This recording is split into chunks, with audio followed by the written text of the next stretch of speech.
folks. Questions for Coach Rodriguez? Rich, did you feel like maybe there was a chance of a miraculous comeback, the way things went at the end of the third quarter? Yeah, I felt good. We got momentum, and then just same silly mistakes. You know, the penalties were horrendous. I've coached a long time. I don't know if I've ever had 13 penalties for 143 yards. And some of them were good calls. Some of them I have to watch the film on. Some of them that I thought would have been called on them. But, you know, it's still, we could have, you know, those are killers. You stop them. It's so hard for us to stop somebody, and we finally stop them and give them a first down, you know, on a penalty or then, you know, some kind of poor technique. And so it's just, you can't do those things. We're not a good football team. When you do those things, you don't give yourself a chance to beat anybody. But no, to answer your question, we got some momentum. I always feel like we're in it.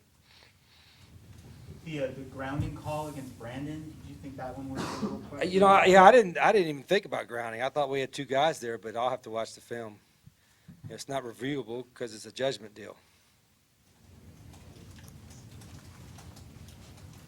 Questions? Had you hoped or planned to put Anu in the game a little earlier? Yeah. Than, You know, I think Brandon was, you know, he's running the ball well, but throwing the ball, it was, you know, some of the protection was breaking down. And you know, I think a new one in there and did some good stuff. But I don't know, I may start him this week. I don't know. I thought it's better to watch the film first and to truly judge the quarterbacks in decision-making. Seemed like Samaje took another step in the right direction at running back. How happy are you with the way he was playing?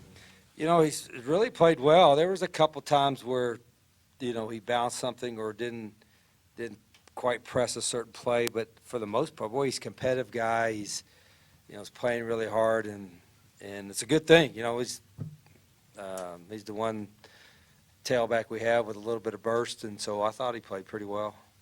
Josh was 7 of 9 field goals coming into tonight with his only misses from 52 yards, and then Yeah. tonight he seemed like he was just off. Yeah, he was. Yeah, How just is he doing with particular off line? on kickoffs, punts, field goals. You know, I've never had a kicker. Our kickoff guy somehow got hit with a ball in practice, didn't have his helmet on. Like, I don't know what happened. Maybe just wasn't paying attention. It's just hard to believe. And a ball hit him on the head. You know, probably happened to all of us. But somehow that caused a concussion and he can't kick. That's a first, too. That's a first. I mean, are you kidding me? I mean, a kicker has a concussion, and he's our kickoff guy. So Josh went in there and, you know, tried, but it wasn't good. I mean, wow, you can't make this stuff up. I mean, I wish I was. Coach, last season you had some shakeups on your coaching staff, notably at the defensive coordinator position.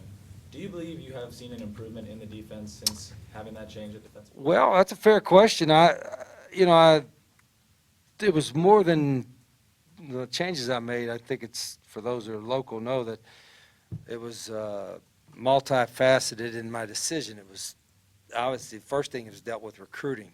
You know, I wanted to try to get a recruiting base, strong base in Southern California and some other areas where I thought the new staff could help us, and that was my focal point. I think scheme's always important from a coordinator standpoint, but I also got to remind myself that everybody's learning it, even the seniors, for the first time, and so I got to be a little more patient.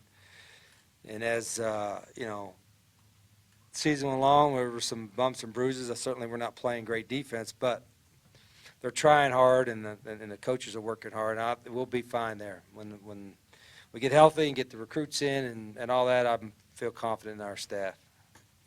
Colorado ran the ball an excessive amount tonight. What was your game plan going in for stopping the run or limiting? Try to stop the run, try to stop the pass. Don't make the quarterback look like a Heisman. You know, they had good wideouts. I knew that. So we, you know, when we played zone, they ran pretty well. When we played man, we didn't cover them.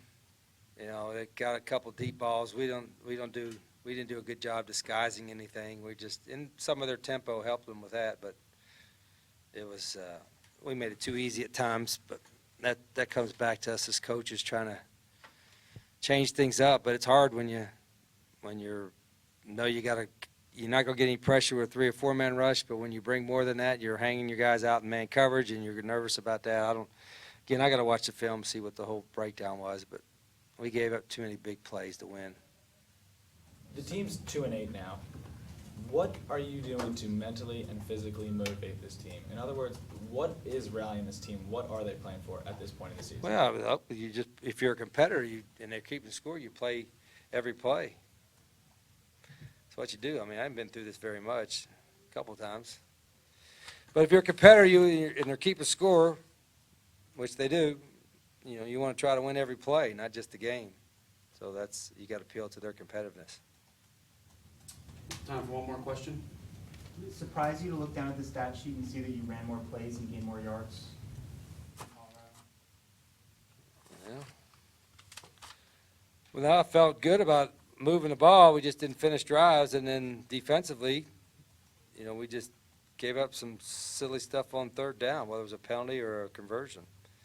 So, felt good about what we were doing, just didn't execute when we had to.